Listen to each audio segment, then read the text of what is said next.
C Morning Show, everyone. As we head into our final hour of our program this morning, it's time for our second discussion of the day. And this one is related to something that I'm sure you all can relate with as well. In fact, I'm holding one in my hand right now, as many people are nowadays fixed to their gadgets like smartphones, tablets, even computers. And this is especially true for all of those office workers who mostly stay in front of their computer all day long. That's right, Paul, but did you know that excessive time in front of a monitor can have an adverse effect on our health and even relationship? It can also cause a health hazard called computer vision syndrome, or CVS. That's right. Digital eye strain may be affecting you without you even realizing it. So to further discuss this problem, we're now going to have a chat with MMC Hospital General Practitioner, Dr. Nindhita Prabaswari, who is joining us live in the studio this morning. Good morning, Doc. Thank you for joining us and Good being morning. here today. Thank you for having me. Okay, let's talk a little bit about CVS, computer vision syndrome. I've read it as digital eye strain as well. Tell us a little bit about it and what are some of the causes? Okay, so if you frequently use the computer like many hours, then there's a good chance for you to have experience computer vision syndrome. Okay, this is daily. So, yeah, daily and spending many hours. Okay. And so what is the computer vision syndrome? The computer vision syndrome is a type of eye strain that can cause by prolonged use of digital screen like tablets, computer, and even smartphone. Okay. And sorry, what's the question? The main cause? Yeah, well, those are some of the main causes of it. But what is it from? Is it have anything to do with blue light? We always hear about blue light. Yeah. Actually, the digital screen like computer can emit the blue lights, and the blue lights can potentially damage your eyes.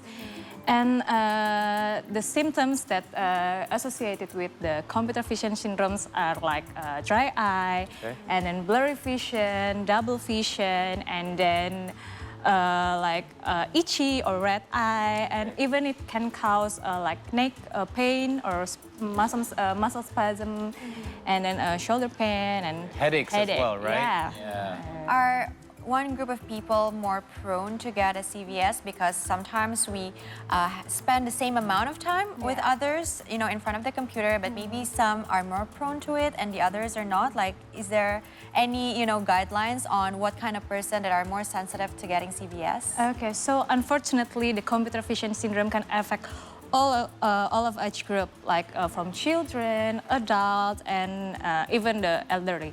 So why elderly can tend to have a computer vision syndrome is because, you know, they tend to have an insufficiency lens accommodation. Okay. Because the aging process, you know, we call it presbyopia.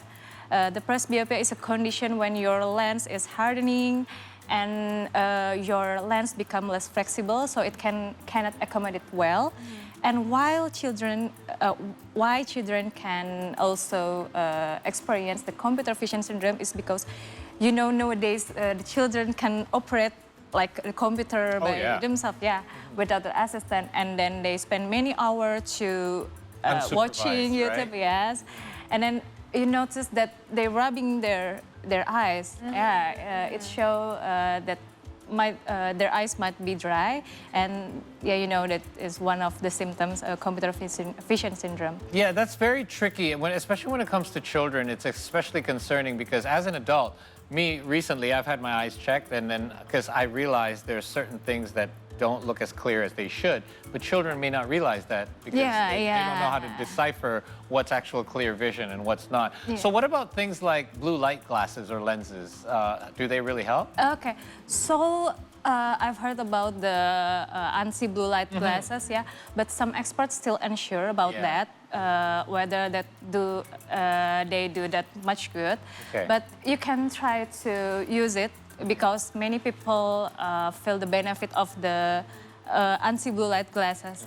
But better you go to the ophthalmologist first because they will give you, prescribe you fit and perfect glasses for you. Okay, because another thing that's dangerous with something like blue light glasses is because you would think that, oh, I'm wearing something to protect my eyes so I can just be on the computer a lot more. That may not necessarily be true. So other than blue light glasses, what other things that we can do to prevent us from getting computer vision syndrome? Okay, there's some tips that you can follow to prevent the computer vision syndrome. Like first, use the proper light. So you know. Like you mean for the room, the environment? Yeah. Okay. Because the digital screen prone to having glare. Yes. You know? So excessively bright light, like either from the window, like sun, you know, and from the interior light should be avoided.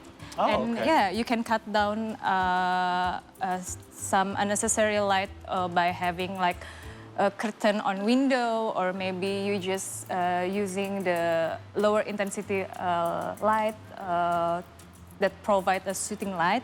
And after that, the second one is give your eyes a break. You know, have you ever heard about 20-20 rules? Yeah, something like that, like 20 on, 20 off? Yeah, Like okay, how does that work?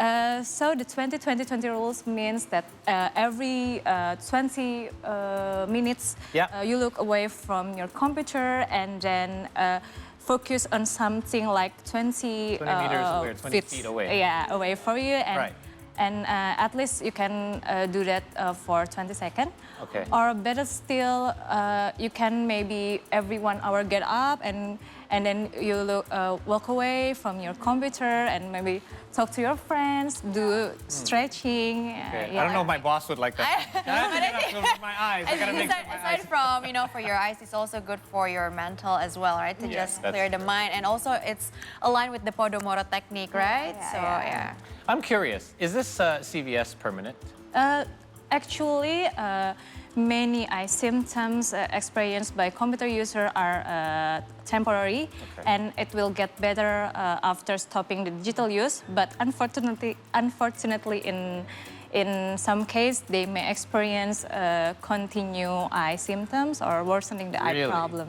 Okay. Yeah, maybe like if someone feel dry eye and then she or he ignore it, and it can tend to lead to the keratitis, is the that? inflammation of your cornea, Oh, no. the outer surface of your eye.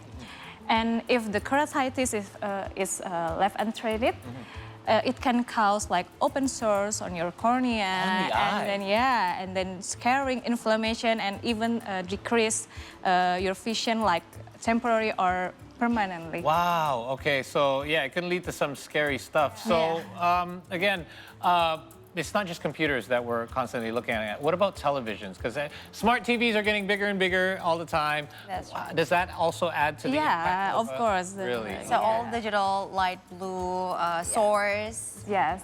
I'm also wondering, I'm going back to the point where you mentioned your room shouldn't be too bright because then it creates this glare effect. But I've also heard the opposite. I don't know, tell me if it's a myth or a fact, that your room shouldn't be too dark when you're looking at a screen or even reading a book, because they say you're straining more to look, especially at a bright screen, and there's a huge contrast.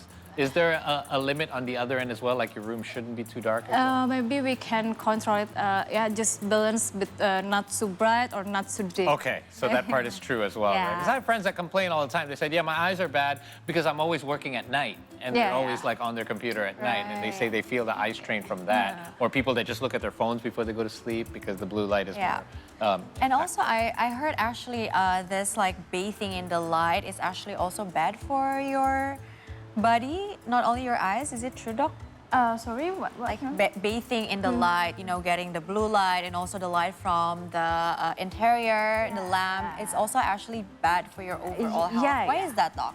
So I have an interesting fact that the excess exposure of the blue lights can also suppress the melatonin hormone. Yes. I've You heard know that as the well. melatonin hormone, yeah, the sleep hormone. The hormone can tell us what it's time to sleep. Right. And if you or your children have a trouble to falling asleep, then you try to limit or reduce your screen time, yeah, especially before the bedtimes. Yeah. Yeah, because you know, lack of a deep sleep can contribute to the behavioral issue in children and your work performance too. Yeah, very true. So since it's unavoidable for us to use mobile phones and gadgets in our lives, are there some guidelines to follow? Because I found several sources, they say things like, your screen should be about 4 to 5 inches below eye level. You should Yeah, yeah. place it around 20 to 30 centimeters, inches from your eye, so about eye's length. You should blink often, is that true? Yes, as well? yes, Why of course. what's the blinking? Because you know, when we focus on the digital screen, Yes. and you tend not to blink as much, you know. Oh, because you're just And- like staring. Yeah, right? it can lead to the dry eye. Ah. And you know, every time you blink, you can spread the nutrient across your eyes and hydrating them. Okay. So you can blinking, or maybe you can add the eye drop or artificial tears to prevent the dry eye. Okay, I've got 3 more. Tell me if these are true. You need to drink more fluids for some Yeah, reason. of course. Yes? Yes. Because that's going to help like with lubrication yeah. and everything. Okay. Creating a more humid work environment so it's not so dry. I guess that goes Yes, back there. of Okay, there you go. And perhaps lubricating drops if you need. Yeah. But then again, you that's need- like blue eyeglasses. Like, if I can keep Yeah. lubricating, then I'm going to keep watching. Perhaps that's taking a break right. is the best solution. Yeah. All right. All right. Doc, thank you so much for sharing with us Okay, in regards to thank you. CVS. Thank you, We Sean. hope that we're able to alleviate problems that many of us have without realizing. I know that I experience it sometimes. I do take a break from my gadgets. I don't know Yeah. about you guys, but I kind of have a few hours away from my day where I don't touch my phone at all. And I Yeah. hope that helps as well. Doc, it's been great having you. Drop by anytime and have yourself a Happy New Year. Thank you so much, Doc. Thank you. All right, guys, that was Dr. Nindhita from MMC. We were talking about the computer vision syndrome. Hope you had a lot of insights from the conversation. Now we're up for another short break, but in the meantime, don't forget to follow our social media accounts if you haven't already. We're on Instagram, Twitter, and YouTube at See Today News. Stay tuned.